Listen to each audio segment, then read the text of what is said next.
Ashit Soundosha, DJ Bapi, Dusha 8 number 4. পুত্র নাম তার স্বর্ণলক্ষ্মীদেরকে দেখে আমি পছন্দ করে পুত্রের পিতাকে সঙ্গে করে এনেছি। আমার মনোনীত পাত্রের সন্ধান নিয়ে এসেছে দ্বিজবার ঘটিক মশাই। হ্যাঁ মহারাজ। আপনি ক্ষণকাল গৃহমাঝে অপেক্ষা করুন, আমি এই মুহূর্তে আমার রানীর সাথে কিছু বার্তা লাভ করে নি। কেমন? বেশ বেশ আলোচনা করে নিন, আর আমি একটু বিশ্রাম কক্ষে বিশ্রাম করি। জানি দ্বিজবার মশাই। আজ আসিয়াছে একটি ঘটক দ্বিজবার মশাই, আমি আছি সুপাত্রের সন্ধান। এই মুহূর্তে আমি অমলাকে ডেকে জিজ্ঞাসা করবো এই বিবাহতে অমলার সম্মতি আছে কিনা। না না, আজ তার প্রহরীকে বললাম আজ আসি। ওই অমলা, আপনি কি হো বাজারে? অমলা,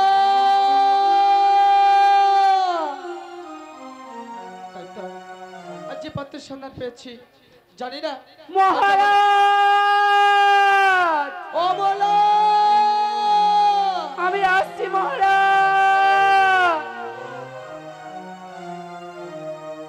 প্রভু শঙ্কর, আজ জানো আমার কন্যার অন্বেষণ সম্পূর্ণ।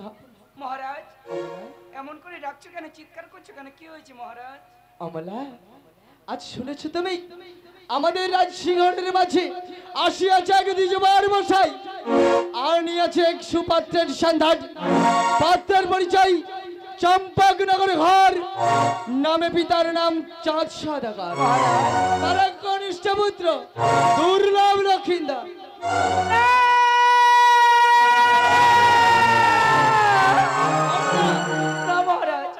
ওই গৃহে আমার কন্যাকে আমি বিবাহ দেব না গো। আমি ওই সাপেক্ষে করে ঘরে আমার কন্যাকে বিবাহ দেব না। অমলা, ওগো চাঁদের সনে বিবাদ জয় বিশ্বরি গো।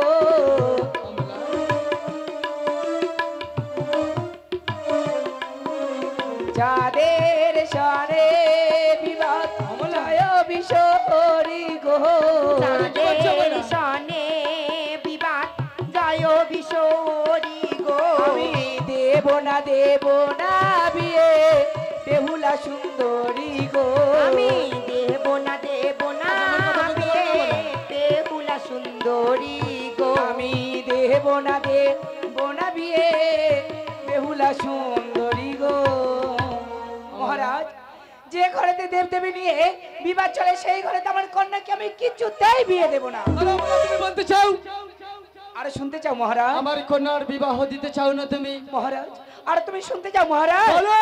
কেউ শুনেছ কোন কালে পান্তা খেলে পুত্র মরে? শুনেছ কোন কালে পান্তা খেয়ে পুত্র মরে? শুনেছ কোন কালে পান্তা খেলে পুত্র মরে?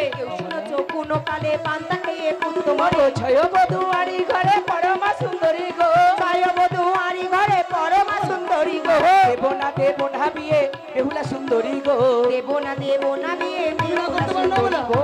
মহারাজ, আমি ওই ঘরেতে বিয়ে দিতে পারি একটা শর্তে। কি দেবো শর্ত? তাহলে শোনো মহারাজ, আমার কন্যার জন্য যদি স্বর্ণ দিতে পারে তাহলে ওই ঘরেতে আমার কন্যাকে আমি সম্প্রদান করব।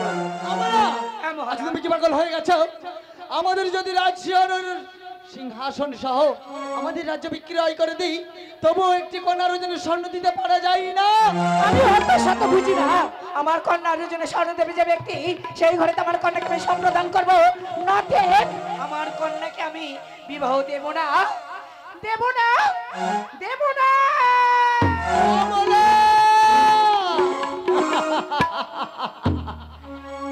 আজ দেখেছ নিয়তি, আজ ভাগ্যের কি পরিহাস, যে কন্যার জন্য পাত্রের সন্ধান করছিলাম এত সহস্র বছর ধরেই, আজ পেলাম সুপাত্রের সন্ধান, সেটা কিনা বিনষ্ট হয়ে গেল। না না, আজ যে দ্বিজবার মশাই আমার গৃহমাঝে অপেক্ষাকৃত রয়েছে, আজ আমি তাকে জিজ্ঞাসা করে দেখবো। দ্বিজবার মশাই, বলুন মহারাজ, আপনি আনয়ন করেছেন, কার সঙ্গে কি আলোচনা করলেন বলুন? দ্বিজবার মশাই, বলুন। আমি একান্তই আপনার কাছে বলতে চাই, আমরা কিবা আলোচনা করলাম, কিবা বার্তালাপ করলাম। বলুন। ঘটক দ্বিজবার মশাই, আমার রানী অমলার একটি শর্ত আছে। ওই শর্ত যদি আপনারা মঞ্জুর হন, আপনারা যদি দিতে পারেন, তাহলে হবে আমার কন্যার সাথে শুভ পরিণয়, শুভ বিবাহ। বলুন মহারাজ, কি বা শর্ত আছে? দ্বিজবার মশাই, হ্যাঁ বলুন, নির্ভর। আপনি তো জানেন, শুনেছেন আমার কন্যার বয়স 12 বৎসর। অবশ্যই অবশ্যই। ওই কন্যার জন্য যদি দিতে পারে আপনাদের দেশের রাজা স্বর্ণ, তাহলে হবে আমার কন্যার সাথে আপনার দেশের রাজকুমারের শুভ বিবাহ। মাথা খারাপ হয়ে গেছে মহারাজ, 12 বছর বিবাহ যোগ্য কন্যার স্বর্ণ দিতে কি বলছেন মহারাজ? দেখুন মহারাজ, এ সম্ভব না। তাই এই মুহূর্তে চললাম আমি আবার সেই চম্পা। মশাই, আপনার যাত্রা শুভ, শীঘ্রম শুভ। দাদা, আজ যখন এই দ্বিজবর মশাই আমার প্রস্তাব রাখতে পারলো না, আমি চেষ্টা করে দেখবো আর কোন দ্বিজবর মশাই আছে কিনা যে দিতে পারবে আমার কন্যা রজনীর স্বর্ণ। না, এই মুহূর্তে আমি চললাম রাজভবন অন্তপুরে।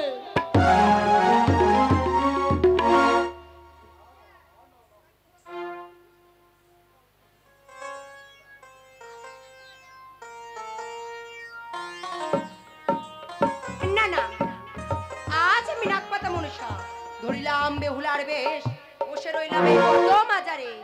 আরে ঝুমুরি ঝুমুরি নপুরে বাজে, আরে ঝুমুরি ঝুমুরি নপুরে বাজে, আজ মন মিলেছে পাখি না, থেইয়া থেইয়া তা দিনে না দিন না, আরে না আরে থেইয়া থেইয়া তা দিনে না দিন না।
বসে রইলাম এই পথ মাঝে।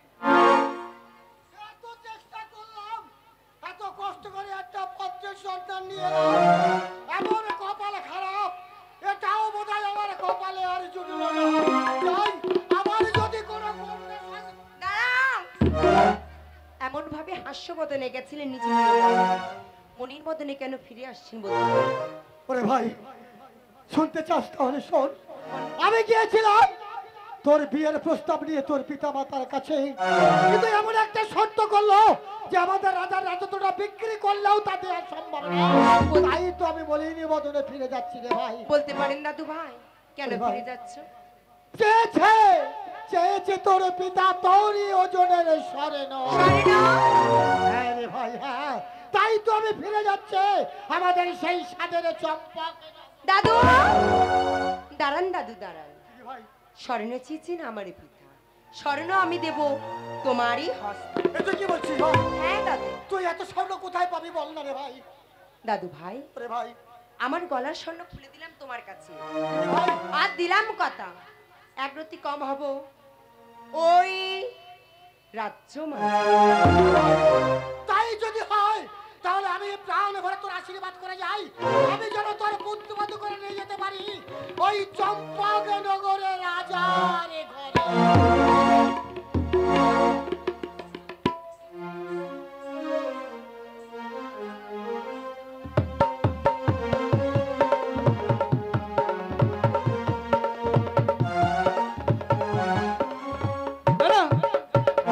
আজকে দেখি সহসাই কত দেব বড় মশাই সংবাদ পেলাম, কিন্তু কেউ তো আসছিল না।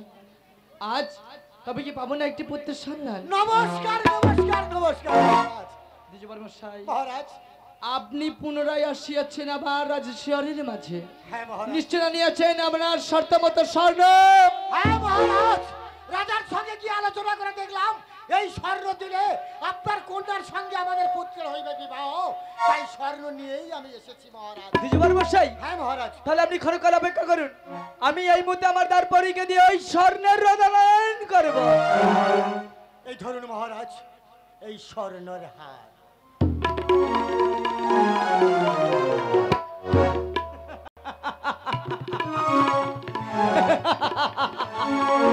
দ্বিজবার মশাই, মহারাজ, আমি জানতাম আপনি সম্মানীয় ব্যক্তি, মহারাজ, আমার যে বয়স বড়, আপনাকে ওই জন্য যথাযথ সম্মান আপনি দিয়েছিলাম, মহারাজ, কিন্তু আমি তো জানি না আপনি আমার সাথে বিশ্বাসঘাতকতা করবেন। মহারাজ, দ্বিজবার মশাই, মহারাজ, আপনি কেমন ভাবে পারলেন একটি রাজার সাথে এমন ভাবে সমালোচনা করবার? মহারাজ, এই সমবর্গের মাঝে আপনি একটিবার ওজন করে দেখে নিতে পারেন। সামান্য স্বর্ণ হবে আমার কন্যার ওজনের সমতুল্য? মহারাজ, বেশ, এই রাশিয়ারের মাঝে আমি স্বর্ণ মাপ করে দেখতে চাই। দেখুন মহারাজ, আমার কন্যা ওজন বেশি না হয় স্বর্ণের ওজন বেশি? যদি হয় স্বর্ণের ওজন বেশি, তাহলে আপনি সসম্মানে ফিরে যাবেন আপন রাজ্য। আর যদি সামনা কম হয়, তাহলে আপনার কি করতে পারি জানো? আমার রাশিয়ারের মাঝে রয়েছে শুলিকাট, প্রভাত কালে দেব আপনার শিরে উচ্ছে। জীবন মশাই, আর বিলম্বে নিয়ে অগ্রসর। স্বর্ণ যখন এনেছেন তাহলে মাফ করে দেখুন, স্বর্ণবাসী না আমার কন্যাবাসী। দেন মহারাজ।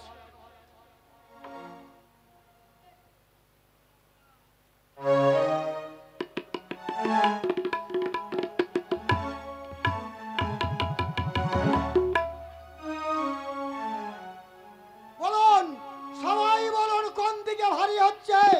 আমাদের স্বর্ণ ভারী হচ্ছে না মহারাজের কন্যা বেহুলা ভারী হচ্ছে? বলুন। হ্যাঁ বলুন, বলুন। হ্যাঁ, স্বর্ণ কম হয়েছে? এই কম- দ্বিজবার মশাই, মহারাজ, মহারাজ, আমি কি বলেছিলাম? মহারাজ, ওই স্বর্ণ যদি কম হয় আপনাকে দেবো প্রভাত কালে শিরোচ্ছেদ। মহারাজ, আপনি প্রস্তুত আছেন তো? মহারাজ, আমার মনে বলছে, আমার মনে হচ্ছে নির্দিষ্ট পাশান আছে। আপনি যদি অনুমতি দেন আমি একটু ঘুরিয়ে মাপতে পারি।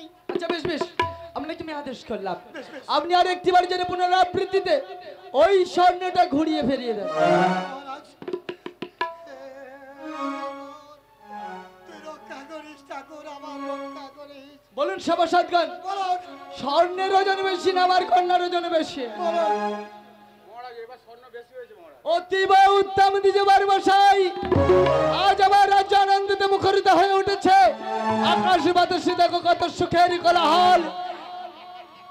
দ্বিজবার মশাই, মহারাজ, আমি আপনাকে কথা দিলাম, এই নিন স্বর্ণ যখন পেয়ে গেছি, হ্যাঁ, আমার কন্যার সাথে দেব শুভ পরিণয় শুভ বিবাহ ওই রাজ্য মাঝে। মহারাজ, দ্বিজবার মশাই, আপনি তো আপনার শর্ত বুঝে নিয়েছেন, পেয়ে গেছি শর্ত। কিন্তু আমাদের রানীর একটি শর্ত আছে। আমাদের রানীর একটি শর্ত আছে। শর্ত? হ্যাঁ, কি তব শর্ত দেব? ধরুন মহারাজ, এই, এটা কি দ্বিজবার মশাই? কি এটা হলো পঞ্চমী লৌহ কলাই। দ্বিজবার মশাই, আপনি বলতে পারেন এই লৌহ কলে নিয়ে আমি কি করতে পারি? এই লৌহ কলাই যদি আপনার কন্যা ভান্ডার নাই সিদ্ধ করে দেখাতে পারে, দ্বিজবার মশাই, তবেই আমাদের পুত্রের সঙ্গে বিবাহ হবে, নছেদে বিবাহ হবে। অসম্ভব দ্বিজবার মশাই। কোন মানব যদি পারে না এই স্বর্ণের কলাই, এই লৌহ কলাই অনেক সিদ্ধ করে যে আমার কন্যাকে পারবে, মহারাজ, এই যে অসম্ভব কার্য সিদ্ধি, আপনি এই শর্ত ফিরিয়ে নিন। কেউ শুনেছেন কোনদিন একটা বার্ধক্য বিবাহ কন্যাকে স্বর্ণ দিতে? আপনারা চিন্তা করছেন কেন মহারাজ? সেই যদি সতী মায়ের সতী কন্যা হয়ে থাকে তাহলে নিশ্চয় সিদ্ধ করতে পারবে পঞ্চমণি লৌহ কলাই। দ্বিজবার মশাই, মহারাজ, আপনি যথার্থ সত্য বলেছেন। আমি যেমন একটি দেশের রাজা আপনার রাজার কাছে শর্ত চেয়েছিলাম, সেই শর্ত আপনাদের রাজা পালন করেছে। আপনাদের সম্মান অনেক উঁচুতে উঠেছে। আমি যে একটি দেশের রাজা, আমারও কর্তব্য আছে আপনার রাজার শর্ত পালন করা। বেশ মহারাজ, দ্বিজবার মশাই, বলুন। ওই জন্য আমি আপনার কাছে এক সপ্তাহ কাল ধার্য চাইলাম। ওই এক সপ্তাহ কাল পূর্বে আপনি আসবেন। আমার কন্যা যদি সিদ্ধ করিতে পারে এই পঞ্চমণি লৌহের কলাই, তাহলে হবে শুভ পরিণয় শুভ বিবাহ। নাই তো আমি আপনার রাজ দরবারে খবর পাঠিয়ে দেব আমার কন্যা পারেনি, তাই হয়েছে নির্মল। আসছি মহারাজ, নমস্কার, নমস্কার। নমস্কার দ্বিজবার মশাই।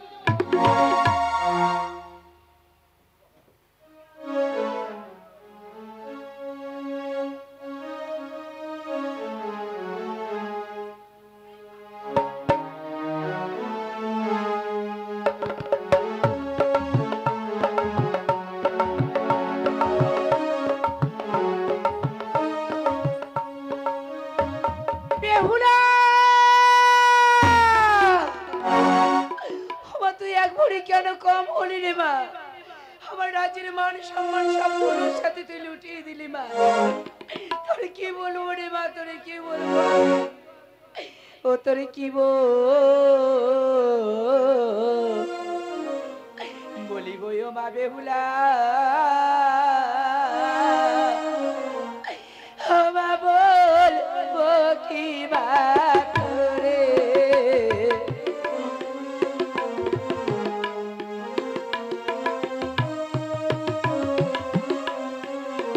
ও তুই এক ভরি ভার কেন হলি না আমার মাথা মুখে? ও তুই এক ভরি ভাই কেন হলি না আমার মাতাকে? ও তুই এক ভরি ভার কেন হলি না আমার মাথা? ও তোরে কি বলবো ও বেহুলা, কি বলিব তোরে?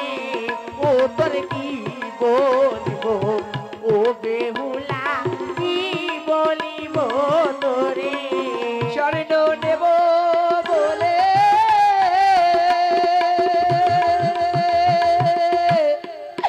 তোরে ওজন করে স্বর্ণ নেব বলে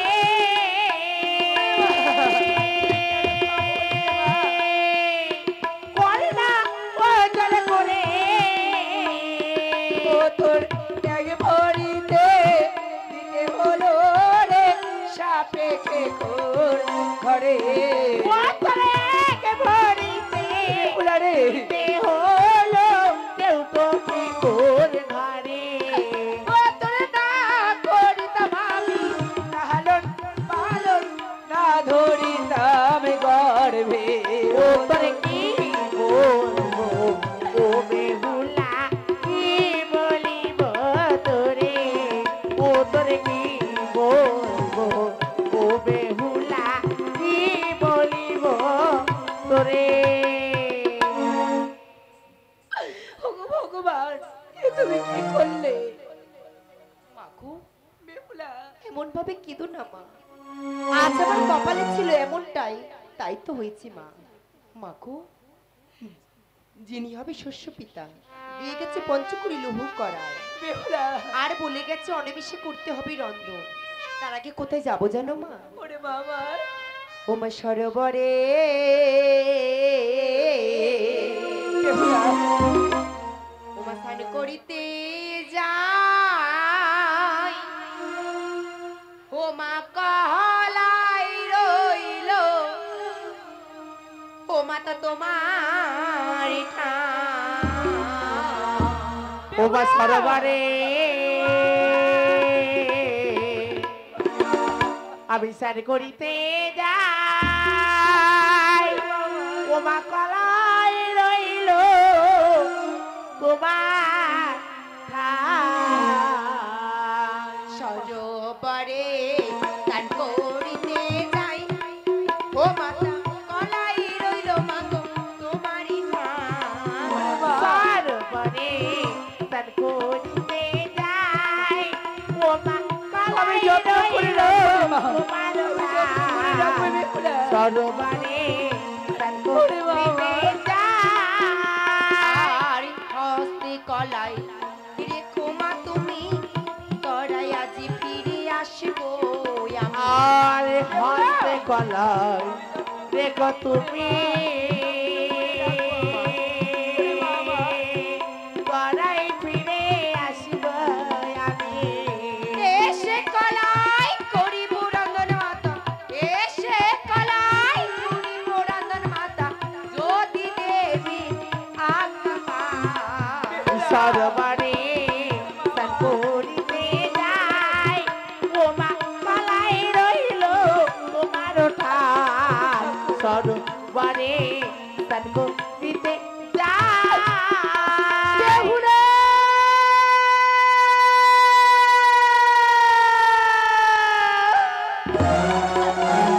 ওগো পিতা শঙ্কর, ওগো মাতা শঙ্করে, তুমি আমার কন্যাকে রক্ষা করো, তুমি আমার কন্যাকে রক্ষা করো ঠাকুর, তুমি আমার কন্যাকে আমাকে রক্ষা করো।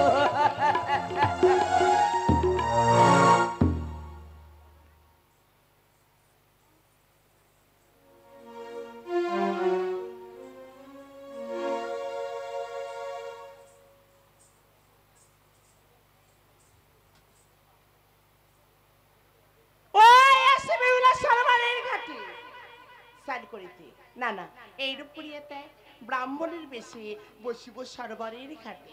ওই হতভাগী বেহুলা আমাকে চিনতে পারে।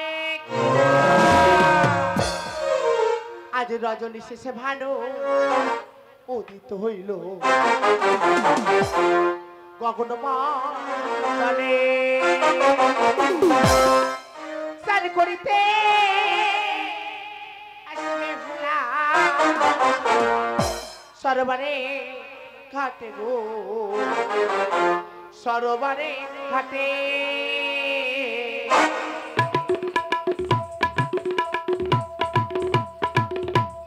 রাজনী শেষে ভালো উদিত হইল গগনমালে স্নান করিতে আসবে ভোলা স্নান করিতে আসবে ভোলা সরোবরে ঘাটে গো সরোবরে ঘাটে।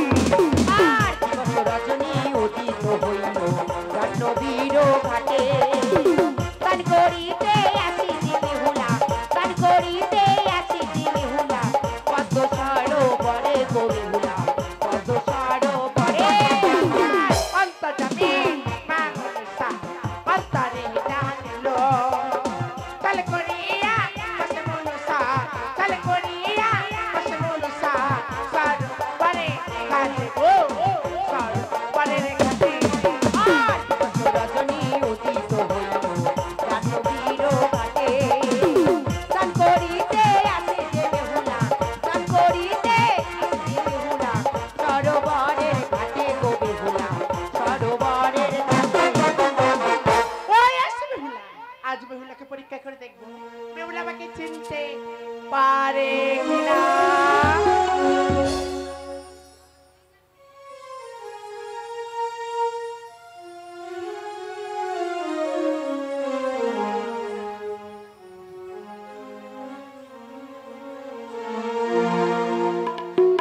না না আমি এসেছি আজ পদ্ম সরোবরে নাই করব বিলম্ব একটি ডুব দিয়ে ফিরে যাব সেই গিয়ে মাজারে।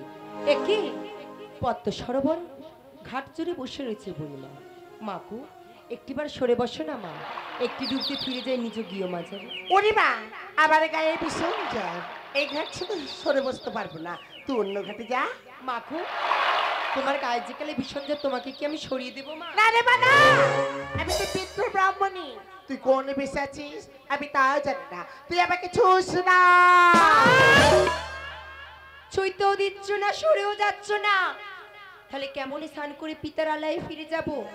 আজকে বড়ই বিপদ। তুমি যদি না সরে কি করবো জানো? কি করবি তোমার গায়ের উপরে ঝাঁপ দিয়ে পড়বো সেই পদ্ম সরোবর। তোর তাই কর মা। তুমি সরবে না বুড়িমা? না সরবে না? না এই বললাম সরোবরে। ও তুই কেন এলি সরোবরে ওরে বে পুলা সুন্দরী ও তুই কেন সরোবরে বেহুলা সুন্দরী পায়ের জলব গায়ে লাগালি আমি বিষ করি। ও তো পায়ের চলব গায়ে লাগালে আমি বিশোহরি। ও তোরে এই অভিশা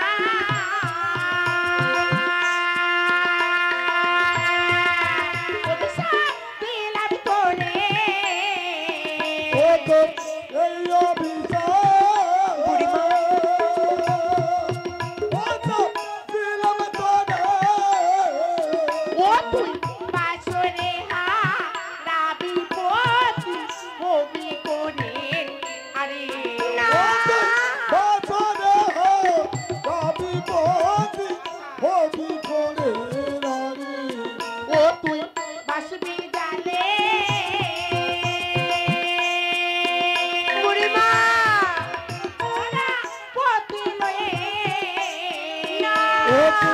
ভাজবি জলে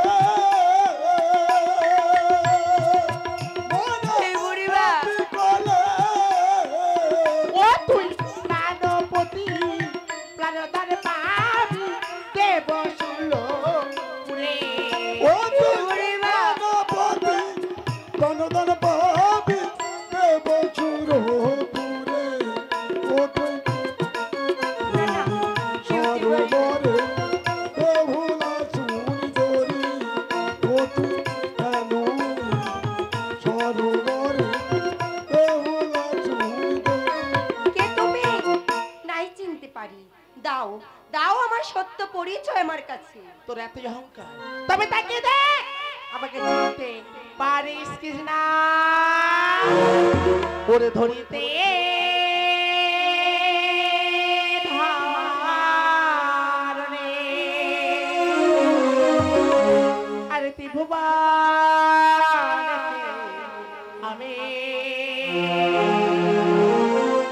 আমি যে আস্তিক জাননে আমি যে আস্তিক জাননে ধরিতে ধরণী ত্রিভুবনে আমি ধরিতে ধরণী ত্রিভুবনে আমি যে আসতে কি জানো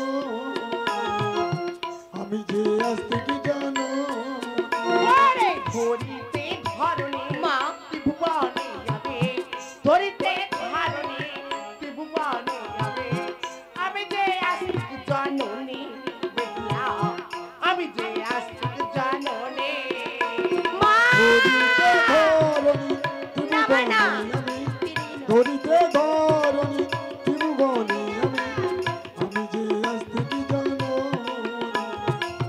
আমি যে আসতে কি জানো ওরে আঁখি মিলে দেখো তুমি পথিতে দাঁড়িয়ে আগে মিলে দেখো তুমি প্রতিদারে আঁখি মিলে দেখো তুমি পথিতে দাঁড়িয়ে ধরিতে ধরণী ত্রিভুবনে ধরিতে ধরণী ত্রিভুবনে